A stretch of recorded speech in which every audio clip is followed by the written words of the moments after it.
আমি স্পিকারকে বলছি যা পারেন করে নেন। ভয় পেয়েছে, এটা সরকারি রেপ এন্ড মার্ডার। মুসলমান মহিলা শিশুদের যখন পুড়িয়েছিলেন তখন কোন মুসলমান এমএলএ প্রতিবাদ করেনি, আমরা প্রতিবাদ করেছি। বিজেপি ভয় পেয়েছে, এটা সরকারি রেপ এন্ড মার্ডার।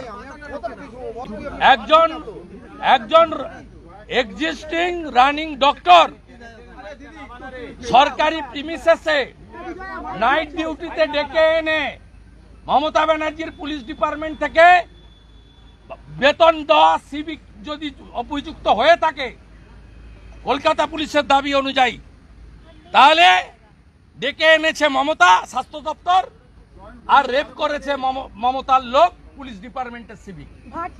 আমি স্পিকারকে বলছি যা পারেন করে নেন। রামপুরহাটের বকটুইতে যে মুসলমান ভোটে মমতা ব্যানার্জি মুখ্যমন্ত্রী, সেই মুসলমান মহিলা শিশুদের যখন পুড়িয়েছিলেন তখন কোন মুসলমান এমএলএ প্রতিবাদ করেনি, আমরা প্রতিবাদ করেছি। বিজেপি ভোটের জন্য নয়, অপোজিশন লিডারকে 5 মাস বাইরে রেখেছেন, আমি আমার ভাতা পর্যন্ত 5 মাস তুলিনি। আপনি যা পারেন করে নেন।